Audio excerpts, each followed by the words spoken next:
Agora é a vez dos deputados, eu serei o último. Deputado Eliomar Coelho. Vai arregaçar a manga, não, deputado? Primeira coisa que eu quero é parabenizar, Bruno, aí pela tua exposição, realmente, porque ela provoca em mim dois tipos de efeitos que não são totalmente convergentes. Um é de alegria, de saber que tem gente nova com esse potencial e essa disposição para mostrar a importância do planejamento, por exemplo, na administração de um estado como o Rio de Janeiro.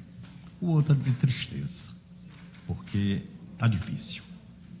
Tudo que foi colocado aqui, com muita propriedade, depende única e exclusivamente de uma coisa que praticamente está falida. É compromisso, não é vontade, é compromisso e disposição e preparo político. Nós não temos, os governantes, por parte dos governantes, compromisso político com isto, com planejamento, com desenvolvimento econômico, social, ambiental, social, tudo. Não temos. E não há preparo, infelizmente. É meia dúzia de quatro que tem preocupação em se preparar, em buscar elementos, informações para fazer as suas intervenções. Então, não estou querendo aqui ser de forma alguma profeta da desesperança, mas a gente tem que colocar os pontos no is. Eu presido aqui a Comissão de Cultura. E assim que a gente assumiu a Comissão de Cultura, a gente resolveu uma aprovação dos membros da cultura. O nobre deputado Luiz Paulo, inclusive, participa dela, de focar na interiorização da cultura. Dividimos o estado do Rio de Janeiro por regiões. E em cada região nós estamos fazendo uma audiência pública. Já fizemos 7, 8, está faltando 2. Olha, eu estou falando isso porque você colocou como um dos blocos aí, exatamente a questão da cultura e lazer. Tudo que você colocou de cultura, quando você sai daqui do Rio de Janeiro, não existe.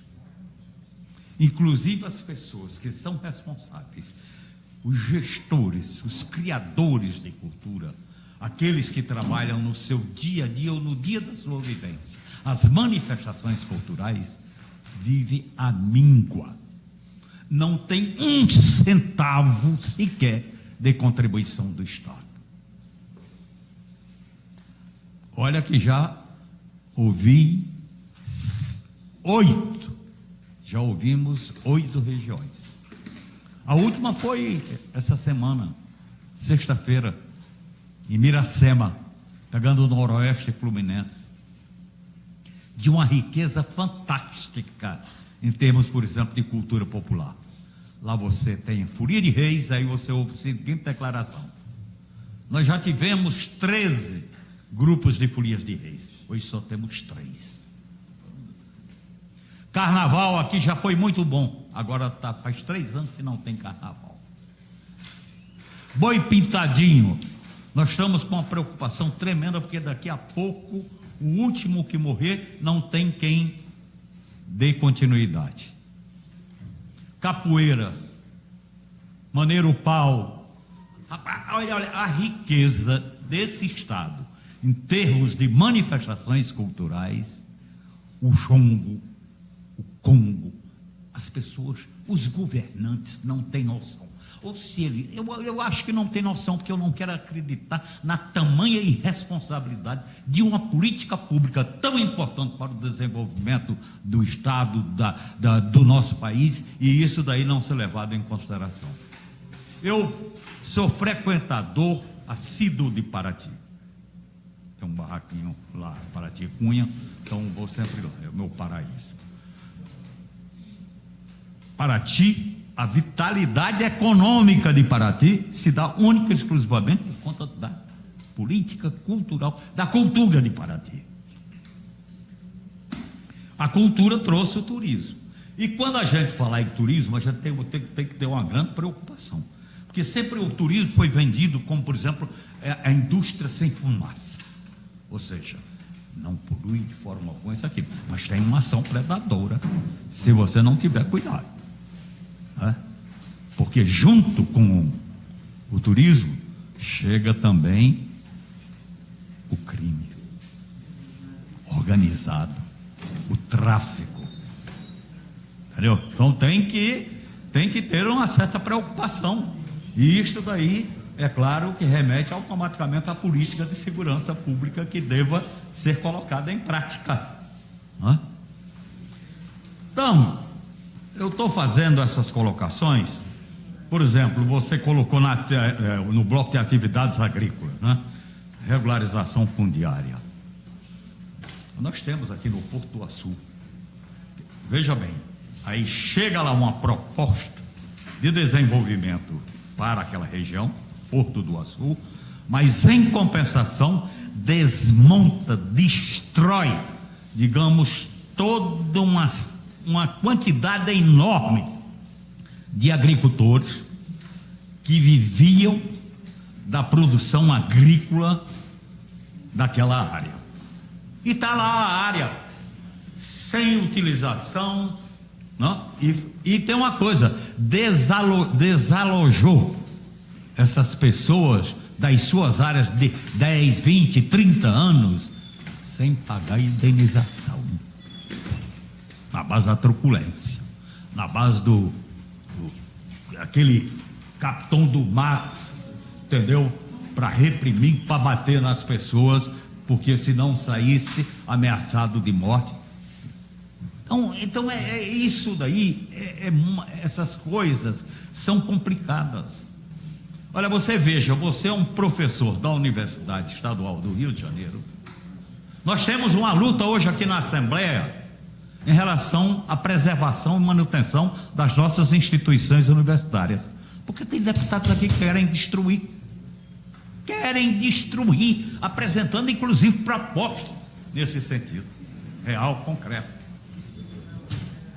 Então veja bem, nós temos um caldo aí que é complicado para se trabalhar, principalmente falando de planejamento. E olha, planejamento, 1980, eu comecei a participar de discussões sobre planejamento, que era promovido na época pelo Instituto de Arquitetos do Brasil, projeto que existia no Congresso Nacional, desenvolvimento urbano, uso e ocupação do solo, saneamento básico e meio ambiente, 1980. Depois, eu tive a oportunidade, porque eu nunca deixei de discutir planejamento, então, depois tive a oportunidade de ter uma condição de fazer alguma intervenção, porque fui vereador da cidade do Rio de Janeiro, e quando chegou o plano diretor da cidade do Rio de Janeiro, proposto pelo governo, o presidente da Câmara me chama e diz: quem entende desse assunto aqui é você, então vou passar para você fazer um parecer, que é o que deu origem ao plano diretor da cidade do Rio de Janeiro. Plano diretor este que tinha uma série de políticas a serem colocadas em práticas e através de legislação ordinária, e que nunca foi feito. Era um plano diretor decenal, não, deputado municipal. Entendeu? Eu fui um dos que produziu o plano. Plano diretor decenal. Entendeu? E que terminou... 1990. E este em 1990. Entendeu? Terminou 10 anos. Eu até apresentei todo um projeto de revisão, porque 10 anos depois a cidade do Rio de Janeiro já era totalmente diferente. Então você tinha que fazer um novo plano diretor. Nunca conseguimos fazer um novo plano diretor. Ficaram remendando. O remendo era só para atender interesses especulativos, né, da especulação imobiliária. Então é isto daí. A coisa é complicado, entendeu? Quer dizer, ou se muda a cabeça de quem se propõe a fazer política neste país, e aí depende de todos nós, ou senão vai ser difícil. nós não vamos conseguir mudar. Quer dizer, fazer a política como se faz hoje em dia, prevalecendo única e exclusivamente a questão de poder, sem olhar para o desenvolvimento, como que ele deva ser, exatamente para dar uma condição de vida melhor para a população, é muito difícil, é muito difícil. Eu tive agora, recentemente, até por conta dessas audiências públicas em Macaé. Então, Macaé lá está previsto ser feito 17 usinas de termoelétrica. Sabe o que significa isto? Que a gente que pensa em planejamento urbano sabe perfeitamente qual é o resultado. Quer dizer, você tem 30, 40 mil pessoas na construção dessas termoelétricas. Quando terminarem, elas são operadas por 150 pessoas, então você vai ter um rosário de favelas no entorno, sem nenhuma política de ocupação do território que deveria ter sido feito, né? O arco metropolitano, eu passava lá, hoje eu não passo mais com medo.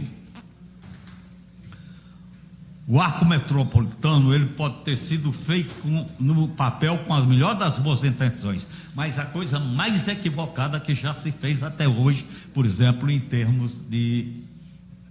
Porque, primeiro, o que se gastou lá. Olha, o arco metropolitano tem aqueles postes com iluminação solar de 19 metros. Pelo menos na engenharia, aconselha que deva ser o mínimo de 60 em 60 metros. Então já vê aí como que a coisa foi feita. 19 metros. Está lá quase tudo acabado, apagado, quebrado.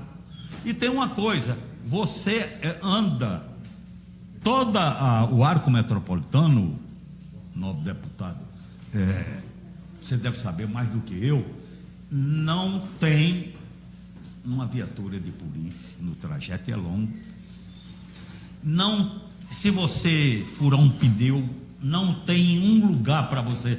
Se você não conseguir ter um pneu reserva para consertar, você vai ficar lá esperando que alguém passe, um cristão, e lhe dê uma salva. Quer dizer, e aí o que acontece? Aquilo dali, sem nenhum planejamento para você fazer a ocupação nas margens daquele arco metropolitano. Então, daqui a pouco, o crescimento das favelas, das periferias existentes, chega lá e você vai ter exatamente uma aglomeração de favelas no entorno do arco metropolitano. Ou seja, é isto daí. Você, aqui nesta casa, por exemplo, a Assembleia Legislativa do Estado do Rio de Janeiro, não se discute esses problemas, rapaz. A não ser meia dúzia de quatro, quando eu estou falando para você. Entendeu? Não se discute, então é complicado. Então como é que nós vamos agora falar sobre planejamento daquilo? Eu sei que a coisa não é fácil, é complicado. Há um grau de complexidade, isso aí eu sei perfeitamente que existe esse grau de complexidade. Hoje, por exemplo, o primeiro, pacto federativo, ou os estados se reúnem para discutir o pacto federativo, ou então não vai a lugar nenhum. E aí você colocou uma coisa, e os outros também falaram, a questão da existência do diálogo. Olha, o diálogo, não existe diálogo entre o governo estadual e o governo federal. Não existe diálogo entre governos municipais e governo estadual e governo federal. E dentro dos governos também, entre as políticas públicas que funcionam dentro do governo, não existe diálogo. O urbano não dialoga com transportes. Como é que pode uma política de transportes, pública de transporte, não dialogar com a política pública do urbano? Não dialoga com a política do meio ambiente. Como é que pode? Que por sua vez a política pública do meio ambiente não dialoga com a política da saúde, que por sua vez a política de saúde não dialoga com a política da assistência social. Ora, se não existe diálogo, como é que nós vamos, né, acreditar que vai existir planejamento? Eu A minha alegria que eu disse é porque tem aí essa turma jovem, né? Todos vocês, é esperança, porque se vocês não resolverem esse negócio, como eu sempre falo, vocês têm um abacaxi verde nas mãos para descascar com gilete quebrada, entendeu? Então é isso aí.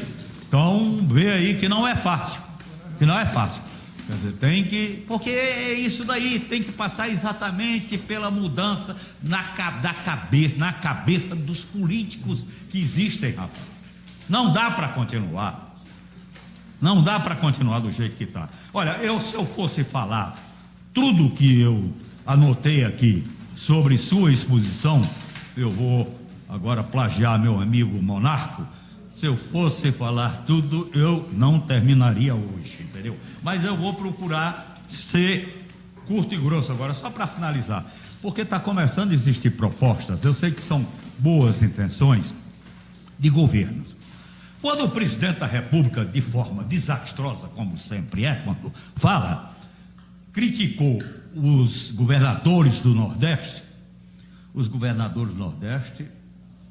tudo bem, é direito, fala o que quer, o que pode, isso, aquilo, resolveram fazer um consórcio de governadores, apresentaram essa proposta e começaram a trabalhar a construção dessa proposta.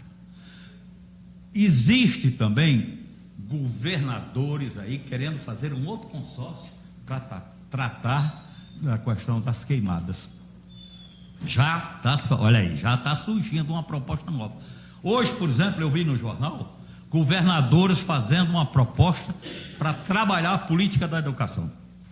Rapaz, isso é uma beleza, porque apanha a pessoa que lidou com a educação aqui no Rio de Janeiro durante muito tempo, teve sucesso. Então o governador lá da Paraíba convida essa pessoa para ir para lá, né?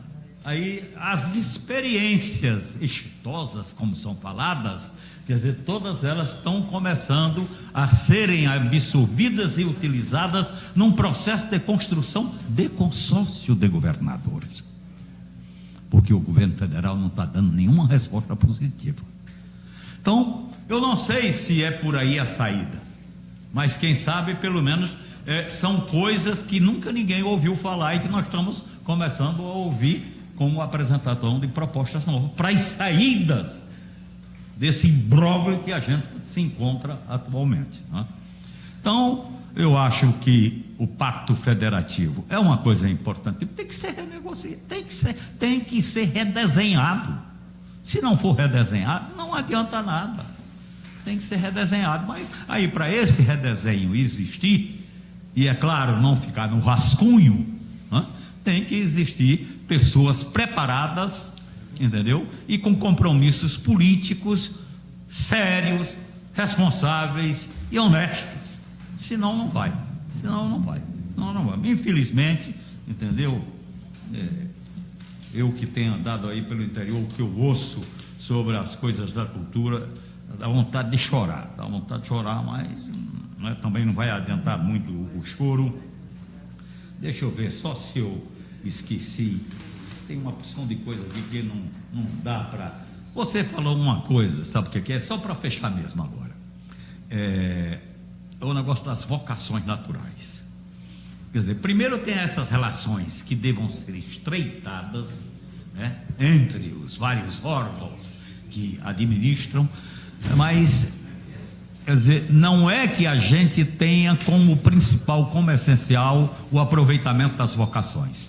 Mas se nós apanharmos, por exemplo, o estado do Rio de Janeiro, 92 municípios, o estado do Rio de Janeiro, com 92 municípios, tem município com condições de vida pior do que a pior cidade do interior do Piauí.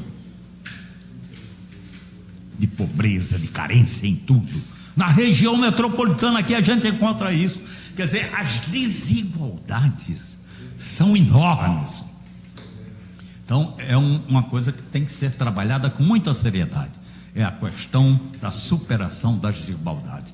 E você não pode trabalhar a superação das desigualdades se você não ouve as classes sociais como um todo.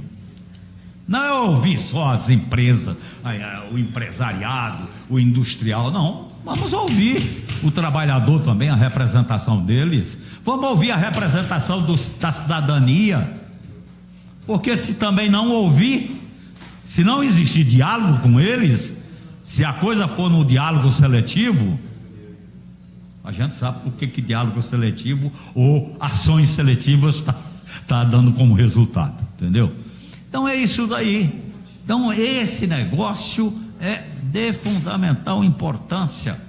Quer dizer, vamos lá na cidade, você conversa com os moradores, associações de moradores, se tiver a tal o sindicato dos trabalhadores rurais, entendeu? Ou seja, e aí aqueles que são gestores e criadores da cultura, vamos ouvir todo mundo, vamos ouvir o empresário, o pequeno comércio, não é? Nós temos que ouvir, porque se você anda no Rio de Janeiro hoje, a coisa que você vê mais colocado nas portas de empresas aluga-se ou vende-se. Quer dizer, o fechamento. Eu tive em Madureira, aqui dali é um centro, está cheio de lojas exatamente fechadas e aluga-se ou vende-se. Quer dizer, tem o pequeno comerciante, o comerciante não é só o grande comerciante, não é só o grande empreendedor, não, tem que ir no médio e no pequeno também para ouvir. Esta é a fórmula que a gente possa, quem sabe, mudar o rumo da prosa, porque está difícil. Mas é isso aí. Eu vou ficar por aqui, porque senão é o que eu disse. Hoje eu não terminaria. Bruno, quer fazer alguma consideração? Ou prefere responder a todo mundo depois? Deputada enfermeira Rejane. Eu já sei até que ela vai perguntar só de olhar. Não vou perguntar não. Primeiro eu queria parabenizar também, né? Da gente ter a oportunidade de dialogar sobre questões tão importantes no estado do Rio de Janeiro.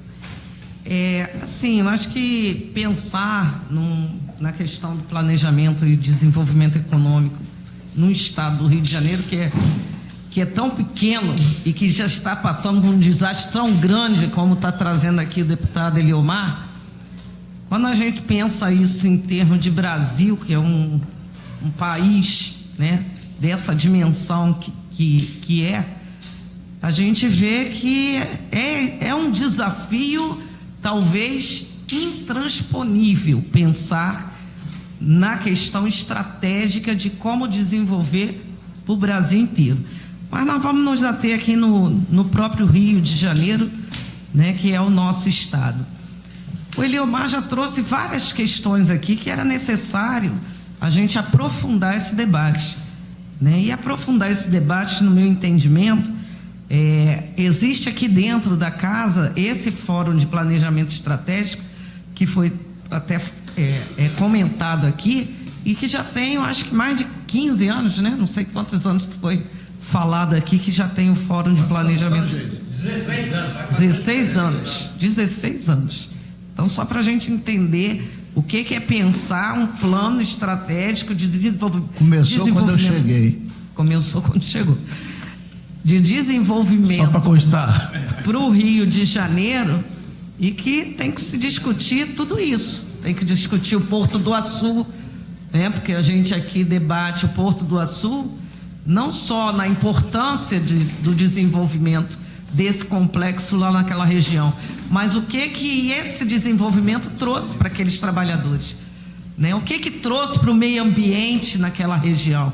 Aquilo ali está salinizado, salinizou a água, tirou os trabalhadores, né?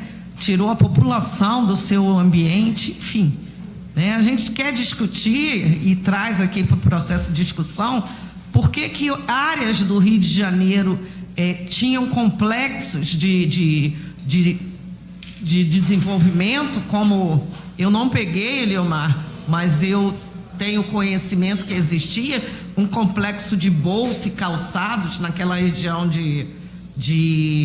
da Baixada, Max.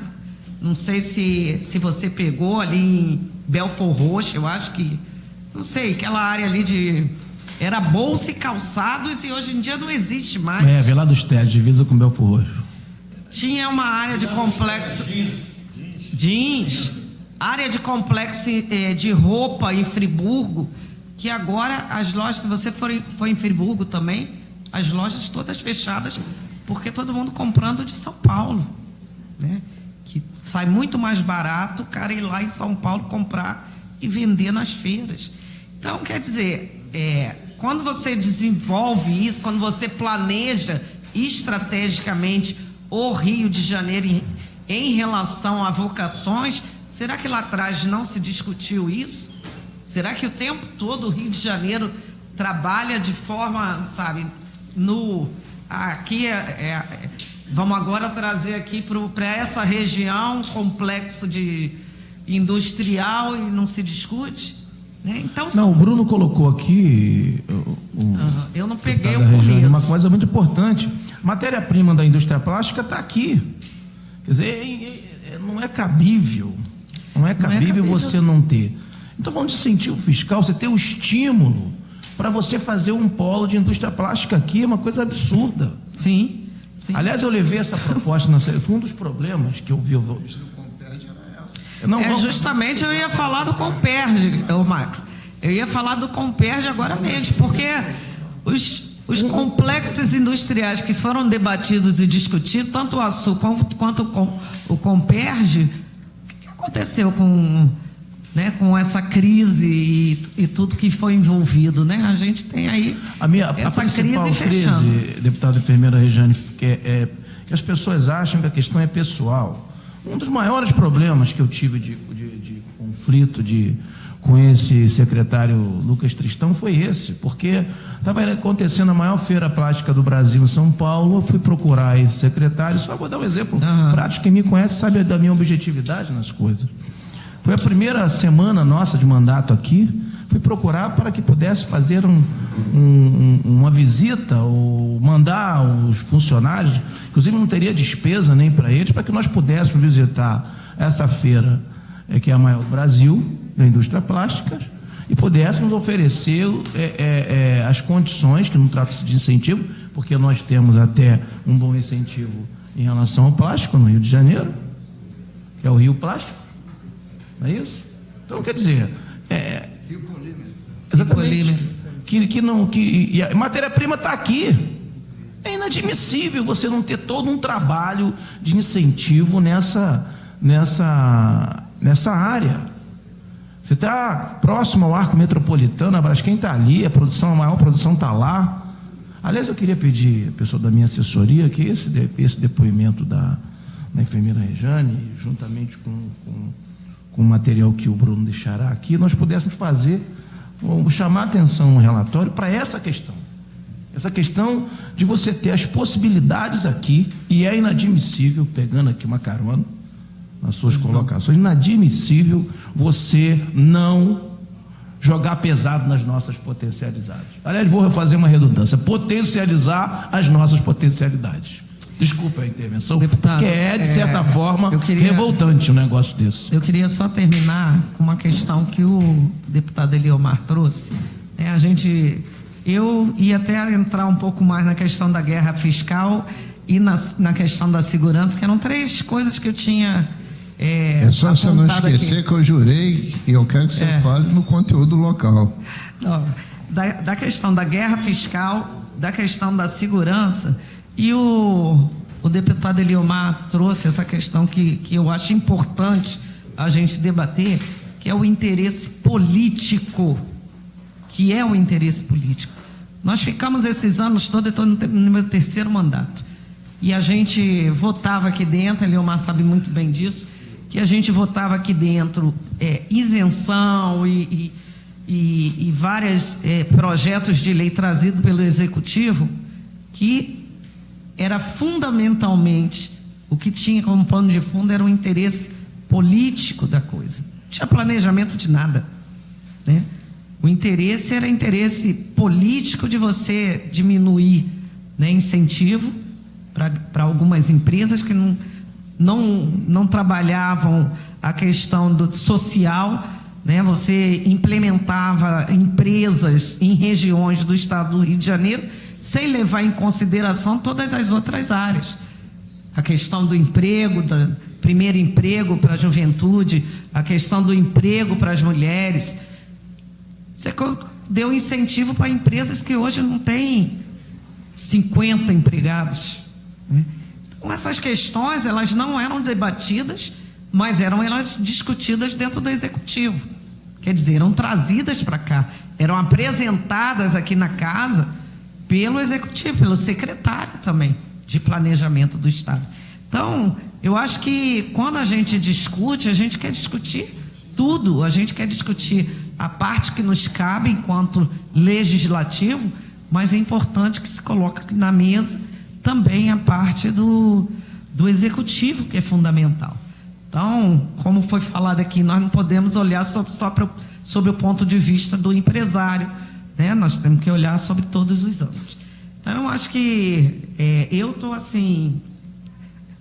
eu ia começar falando que eu estava apavorada, porque o Rio de Janeiro, sinceramente, a gente talvez não encontre, né, a curto prazo uma proposta de se sair dessa crise que o Rio de Janeiro está mergulhado.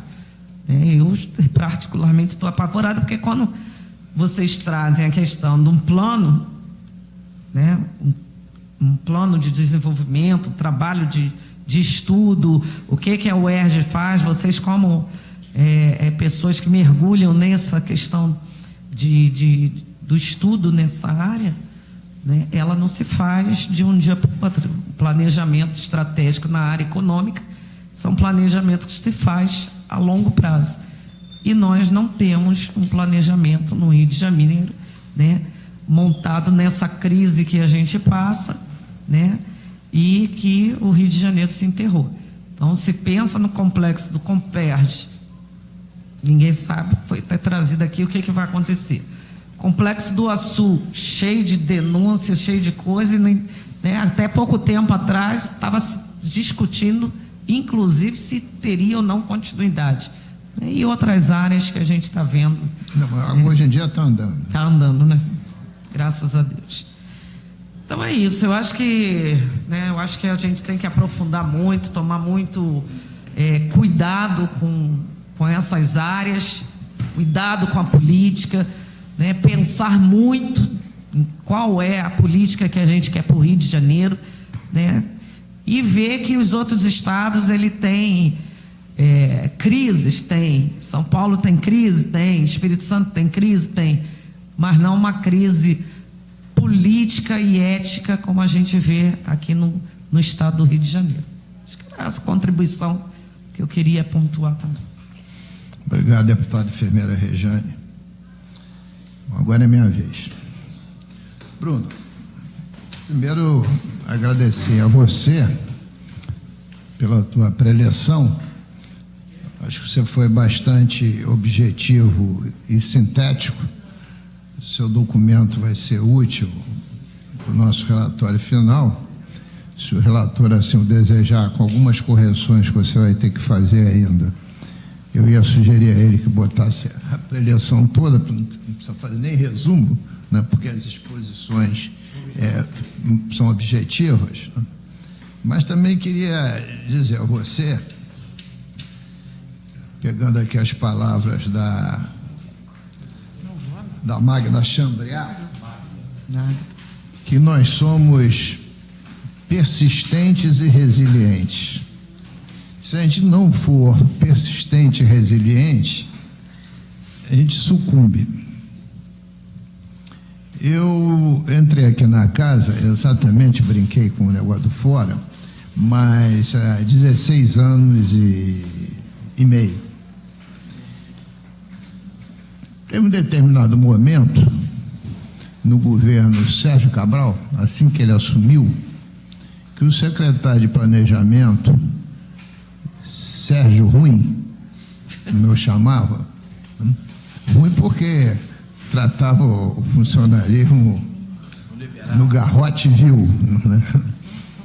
Mas que o governador fechou a equipe dele uma semana, sei lá, em algum município aqui do nosso querido interior. Você pode me ouvir, minha assessora? Muito obrigado. Para discutir uma estratégia de desenvolvimento do Estado. E, posteriormente, eles contrataram uma empresa de planejamento e produziram. Não era o ideal, porque não foi discutido, mas pelo menos produziram um arcabouço de um plano de desenvolvimento. Eu digo, pô, até que enfim, porque cada PPA que chega aqui, PPA é plano plurianual, só de abrir o PPA, você tem uma síncope, porque você não entende nada, são metas soltas. Cadê o arcabouço anterior que definiu essa meta? Seria um plano estratégico. Por mais simples que fosse, plano estratégico define o PPA, 4 anos de governo, depois, a cada ano, as LDOs e as LOAs. E as LDOs detalhando os PPAs. O PPA aqui nasce de uma alegoria. Cada secretaria manda o seu, aí tem um esforço conjunto de juntar aquilo tudo e vai gerar um Frankenstein, porque não é nada, né? E é um trabalho duro e difícil. Então, é exatamente por causa disso que a gente verificou o fracasso. É claro que um plano estratégico pode sofrer alterações, pode sofrer problema de conjunturas, mas você tem uma linha mestra de pensar o desenvolvimento. E por isso a gente tem insistido com esse tema. Porque, como disse aqui o Max, fazer um organograma confuso, né? Que também não deriva de nenhum estudo de planejamento como deve funcionar a máquina estatal, né? É tudo uma axiologia só. As pessoas são escolhidas segundo ou que participaram mais ou menos das campanhas, ou por acordos políticos eleitorais, ou porque é amigo do rei, né? E não pelas suas capacidades. Capacidades específicas ou genéricas. A gente pegar aqui o nosso Leomar com a bagagem dele, ele tem capacidade de ser secretário até de de negócios e relações exteriores. Isso eu tenho certeza, muito melhor que alguns jovens que desejam ser embaixadores.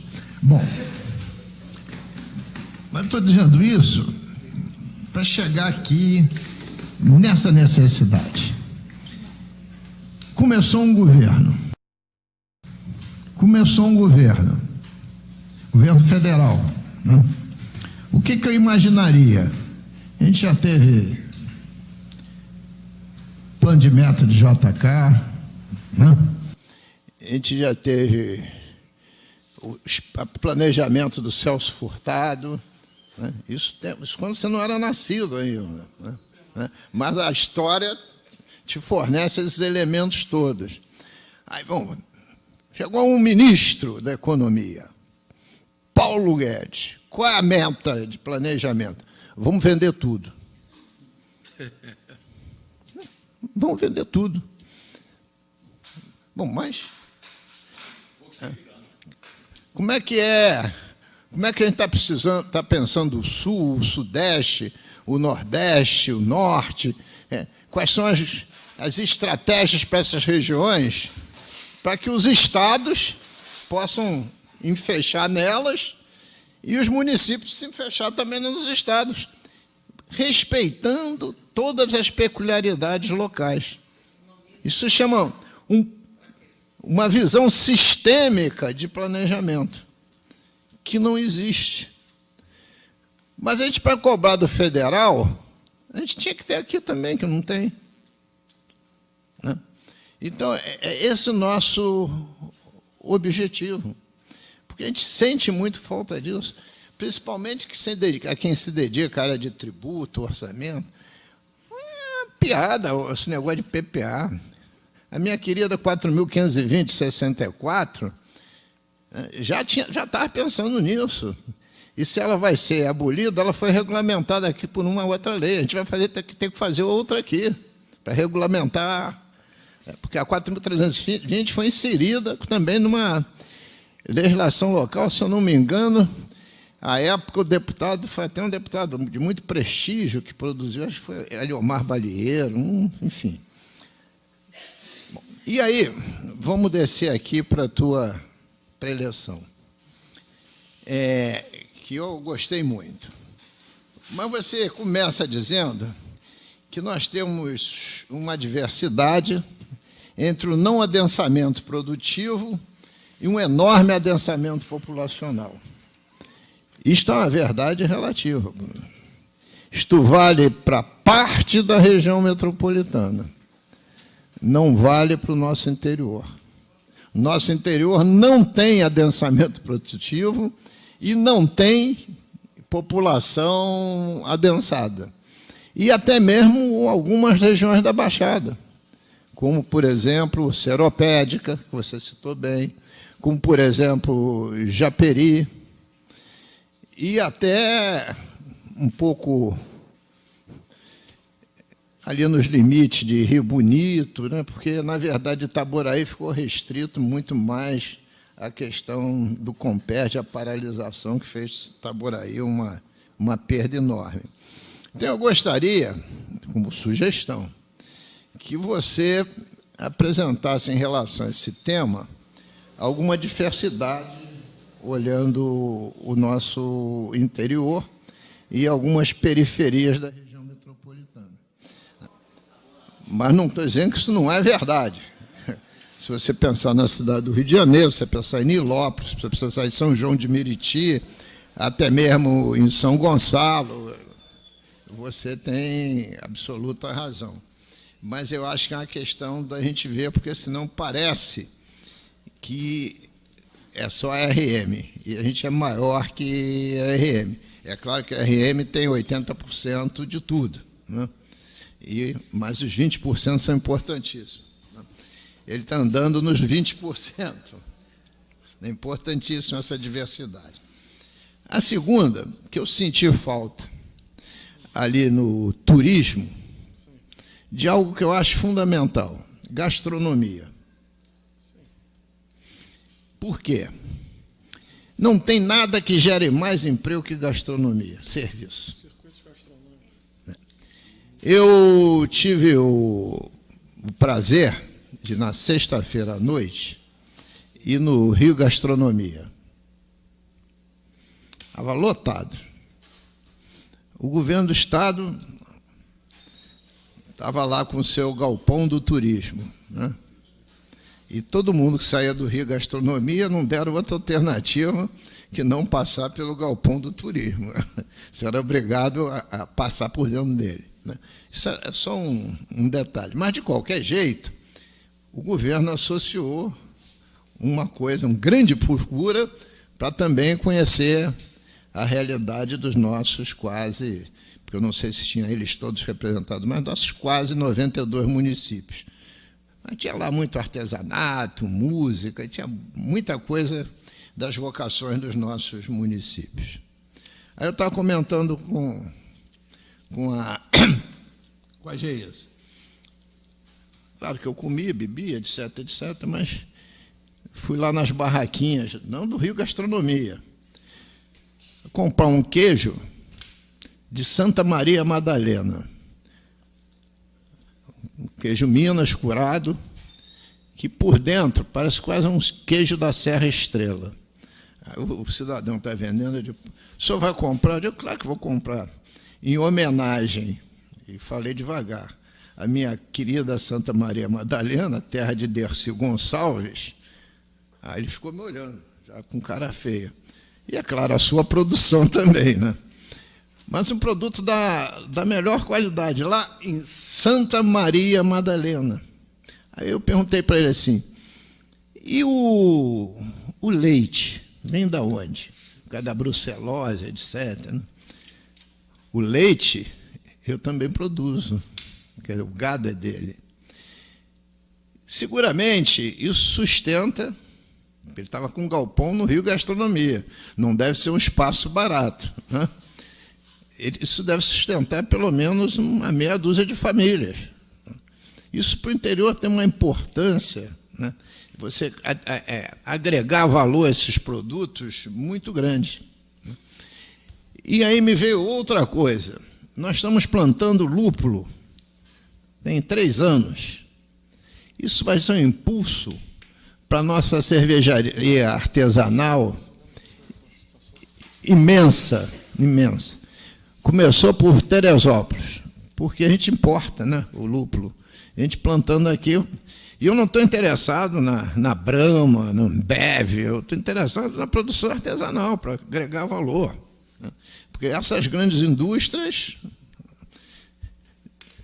na verdade, sugam, né? Tem excesso de benefício fiscal. A Ambev, esse participou ela também, diretamente, no grupo. Queria abrir uma fábrica de lata de cerveja em Campo Grande. Queria um benefício fiscal, que a gente fez umas contas aqui, Leomar. Leomar estava junto, né? Foi um grupo aqui de sustentação. Era o emprego mais caro, possivelmente, da galáxia. E por que eles queriam isso? Porque eles iam produzir as latinhas para eles e para o mercado inteiro. Inicialmente com um precinho razoável e depois botava todo o mercado na mão deles. Felizmente, a gente firmou uma posição de isso não passar aqui de jeito nenhum e acabou se desistindo. Não, então vai para outro estado. Até agora eu não vi para estado nenhum. Bom. Mas eu estou dizendo porque eu acho que a gente tinha que... Eu dou também a ele muita importância ao interior, porque do pequeno e médio empresário, porque esses são os grandes geradores de emprego. A fábrica de vidro lá em Porto Real é da minha época de governo, foi incentivada para ir para lá, etc. Fantástica, fantástica. Produção em linha, uma maravilha, vida... Aguarde. Melhor qualidade, assim. Sabe quantos empregos gera? 50. Tudo automatizado. 50 empregos.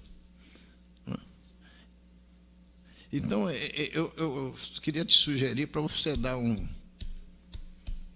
uma aprofundada nessa questão. Aqui reclamo, Bruno, há muito tempo, e a nossa UERJ podia desenvolver um contato mais estreito com a FAPERJ, porque a gente vinha dando um volume de bolsas de estudo enorme. O azul da asa de borboleta, uma tese de doutorado, né? A teoria do caos, não precisa nem fazer tese de doutorado, só morar no Rio, né? Mas quer dizer, alocar na economia do Rio, na questão da tributação, no planejamento estratégico, de coisas que a gente precisa, né? Volte e meia, o Mauro festeja, né? O Mauro, teu colega, o economista, Mauro Osório, que um aluno defendeu uma tese interessante sobre a economia criativa, a economia do Rio, etc. Mas eu acho que a gente tem muito pouco trabalho, muito pouca inteligência no Rio sobre esse tema. A gente é capaz de pensar, sabe, quase tudo, mas não pensamos aqui como é que a gente sai do buraco, né? Até porque quando a gente começa a chamar as pessoas para falar sobre os temas, como diz aqui o nosso Eliomar, é sempre meia dúzia, né? Não tem essa diversidade imensa de gente pensando. Outro dia até gostei de uma mesa que eu presidi aqui no fórum, que veio a Fundação Dom Cabral, Eu até chamei aqui para vir hoje, disse que vinha e faltou. E gostei lá daquele almirante da economia do mar, que você citou. Da economia do mar. Então, eu acho que a gente pode também abrir um pouquinho aí para essa questão da formar gente para pensar o Rio. Formar gente para pensar o Rio. O Ministério Público estruturou lá aquele ambiente, como é que você chama aquele ambiente? MP e Mapas. Eu achei aquilo muito, eu já visitei, eu achei lá muito interessante. Mas aquele MP e Mapas, e assisti outro dia a palestra do Guzman, aqui na... Ué, não é o quê? Gussen, que Guzman, que Gussen? Uma palestra aqui no Associação Comercial. Não, foi na Associação Comercial mesmo. Mas precisar casar com o governo do Estado, né, com o Tribunal de Contas, com as universidades, né, porque dá aquilo uma transparência brutal. E é trabalhar os dados.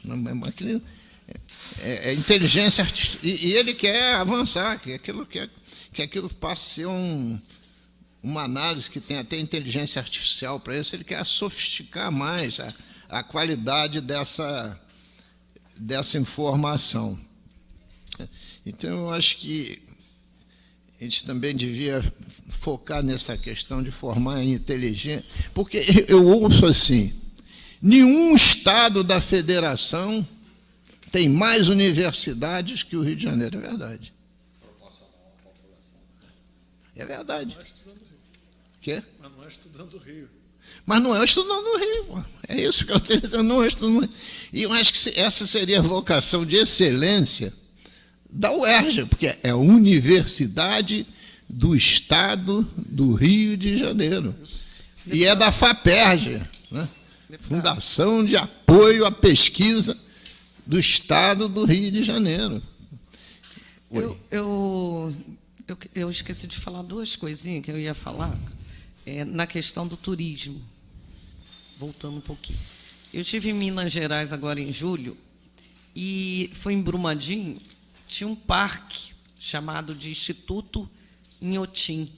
Era uma coisa assim que desenvolve altamente o turismo por ali, né? E eles divulgam. Isso era uma questão que eu queria falar.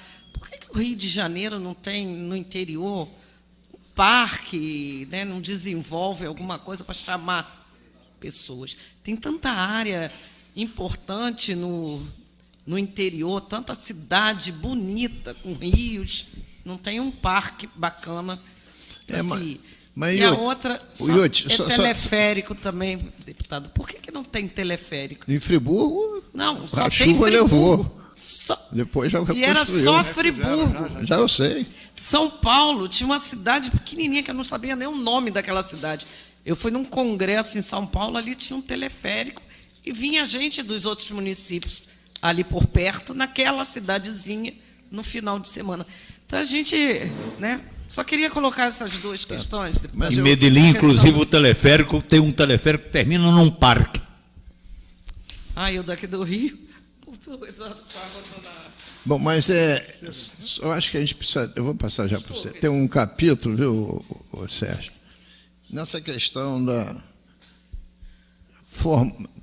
formar inteligência via FAPERJ, UERJ, de estudos sobre o Rio de Janeiro, pô. Sim. Eu não quero estudar, sabe, o Pirarucu. É ótimo que se estude isso, mas, como falou a Ana Paula lá, o melhor e mais... Eu tenho todos, acompanhei isso tudo, né? Eu estou no início dessa luta, o negócio da Lei Candir, mas a Fundação do Pará fez um estudo sobre as perdas de todos os estados brasileiros, ótimo, né? E atualiza.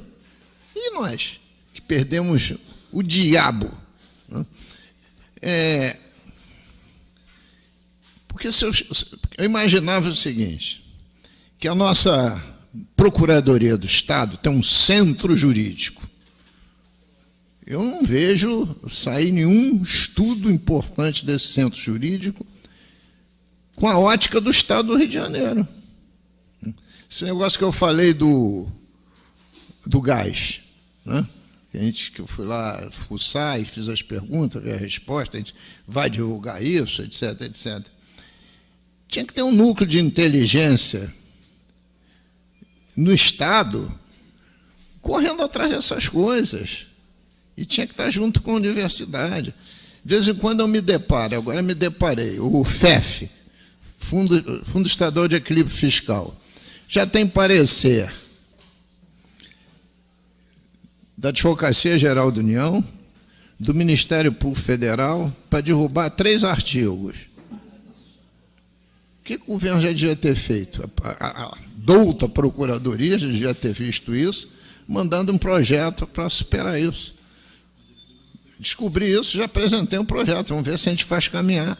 Então, não tem nem, eu sinto isso aqui, não tem ninguém pensando, mas não é pensando por espasmo, não, pensando todos os dias as questões centrais do Estado do Rio de Janeiro, articulação com a União, né? E aí vai sugerindo também aos governantes, né? E aí, quando eu digo governantes, vale para todos os poderes, o que fazer. Então, eu queria que você desse atenção a essa coisa da inteligência para pensar o Rio de Janeiro. Pois não. Só uma coisinha, bem rápido. O que acontece é o seguinte, é a questão das intervenções pontuais, que eu gostaria que também, entendeu, fosse trabalhado disso, porque planejamento só através de intervenções pontuais não leva a nada. A gente tem que ter esse cuidado. Mas se intervenções pontuais não é planejamento, né? Já por pressuposto, né?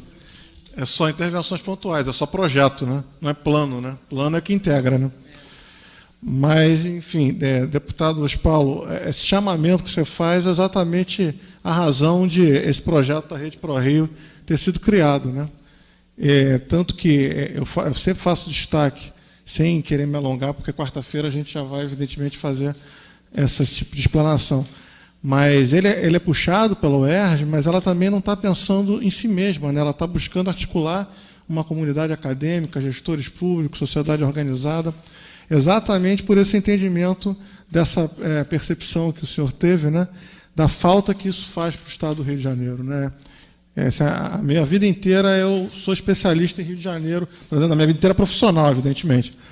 Mas a gente percebe que aquele ditado de uma andorinha sozinha não faz verão, né? Então, ou seja, não basta ter um conjunto de especialistas, né, trabalhando isoladamente, sendo chamados, tendo seu reconhecimento pessoal, mas, de fato, você tem que criar esse entendimento, mas também de uma maneira estruturada, institucionalizada, né? Uma articulação interinstitucional e, evidentemente, com essa preocupação de sinalizar e buscar, independente, e grifo isso, independente de qual for o governo, de qual for as preferências que fizeram um governo ganhar ou não uma eleição, o entendimento que ele tem, independente disso, a nossa preocupação, e ainda mais com esse projeto, é a questão do Estado brasileiro, em particular do Estado do Rio de Janeiro, né? Estado, né? Então, você fortalecer esse Estado, né? Eu acho que várias das falas que se fizeram aqui, essa dificuldade que a gente tem ainda de entender o papel do Estado brasileiro, essa figura do Estado brasileiro, né? De entender e não achar que atrapalha ou prejudica, né, um planejamento do processo de desenvolvimento. Porque eu acho que é isso, parte um pouco da negação do papel do Estado, né? Então, a gente que assumiu isso, né, em particular aqui como servidor do Estado do Rio de Janeiro, eu falo, né, a gente assumiu, né, ser Estado, né, permanentemente querer ali contribuir para isso, é um pouco esse chamamento, né, e concordo, né, não só a FAPERJ, mas outras instâncias do Poder Executivo, mas também como aqui na própria Casa Parlamentar, né, o papel que a Geisa tem no fórum é fundamental nesse sentido, né, de buscar ampliar isso para outras dimensões, né? O papel que as comissões aqui têm, às vezes sinalizar, requisitar coisas para a gente, é fundamental nisso. Evidentemente, as universidades elas devem ser, então, pensadas não apenas como formadoras de mão de obra, mas como, de fato, né, espaços de produção e buscar aplicação de conhecimento. Esse é o grande desafio, né? A gente é produtor de conhecimento. E a gente quer aplicar, né? A gente quer, de fato, que isso tenha concretude, né? Esse é o grande desafio que se faz a partir dessa construção, né? Então, acabei tendo que frisar a importância dela por causa que as questões que lhe angustiam, né, fizeram exatamente um projeto como esse vir à luz, né? Essa tentativa, evidentemente, esses espaços, como aqui e em outras instâncias, se fazem necessário para sinalizar para quem estiver no poder, né, de fato, o que é uma construção que pode ser feita de uma maneira perene, né, de uma maneira sustentada, de uma maneira orgânica, né, com quem está compromissado, quem colocou ali a sua vida para pensar e se dedicar ao desenvolvimento do Estado do Rio de Janeiro. Bruno, eu não vou prolongar. Mas não. concordo com as suas observações ali, naqueles pontos de vista ali que você tinha colocado anteriormente também. Bom, eu acho que a gente vai ter que avançar para um dia, porque a gente nunca tem maioria aqui, né? Essa é uma casa que o partido que mais cresce é sempre o PG, partido do governo. Agora eu estou esperançoso aí, que parece que o PSL e o PSC estão se desentendendo por questões verborrágicas, né? Mas o meu sonho era pegar aqui na Comissão de Orçamento, chegar ao PPA... No orçamento ou tributo? Não, no orçamento. Quem aprova o PPA e a LDO é a Comissão de Orçamento e Tributação. Mas eu faço parte da Comissão de Orçamento, evidentemente que não a presidi, nunca presidi, dificilmente presidirei, né? Até porque já começa o problema nas contas, né? Bom, mas devolver o PPA. Eu não aceito esse PPA se não vier antes um documento que eu posso chamar de qualquer plano estratégico, etc., que fundamente esse PPA. Não matizar. Porque não tem planejamento estratégico, como é que você vai fazer PPA? Então, é esse o nosso desejo. E essa maluquice, né? Não tem mais secretaria. Tem uma subsecretaria agora de planejamento. Até veio aqui na audiência, na última, né? Até parece um profissional muito bem habilitado, Schettini, tem uma barba e tal. Então. Mas a estrutura do Estado está errada para administrar isso. Porque nós entramos numa crise, e eu me contenho para não entrar na questão da crise, né? Discutir rescalonamento da dívida, né? Não é dentro desse plano estratégico, isso é uma outra história. Salvação do mundo, você abre o jornal hoje, vai ser vender a SEDAI antes ou depois da nova lei de saneamento. Vai salvar o Estado isso? É claro que não. Absolutamente não tem nada de salvar isso ali. Paga uma dívida, não paga uma dívida, pode piorar, pode subir tarifa, tem outras condicionantes, enfim. Então, a discussão é sempre manca, sempre manca. É como ele diz, a gente está sempre discutindo um ponto aqui, um ponto acolá. E eu não estou entrando, porque a crise fiscal a gente já debateu mesmo, a gente quis encerrar mesmo falando em planejamento, para ter futuro. Aí você pega esse regime de recuperação fiscal, não tem uma linha sobre o que eu estou falando aqui, nem sobre o que você disse, não tem uma linha. Inclusive, que ele confessou quando veio aqui. Não, ele confessou, mas no texto do regime, a gente já sabia ali, nas negociações, ninguém falou como é que vai se planejar o Estado para o Estado ter desenvolvimento econômico e sair desse buraco. Não tem uma linha. Já sabia. Não tendo uma linha, a gente vai discutir o quê? Só arrecadação. Uma arrecadação não cai do céu. Sim. Aí vamos diminuir a despesa, né? Você foi muito feliz na tua afirmativa, e a Ana também. Saúde e segurança e educação é gente. Sim. E gente custa dinheiro. Vai diminuir como? Vai fazer isso como? Aí começa a aparecer os gênios. Vão privatizar as penitenciárias. sucesso de privatizar a penitenciária no Brasil, né, é enorme, né? Uma catástrofe, né, com rebelião em cima de rebelião. Bom, mas, de qualquer jeito, deputado Eliomar, persistência e resiliência, agradecer que não acabou no dia de hoje. O deputado Eliomar está aqui firme até o final. Deputada enfermeira Rejane, agradecer ao Bruno pela sua disposição, a Geisa, a Karine, o Henrique, o Leonardo. Está encerrada a nossa audiência pública. Muito obrigado a todos.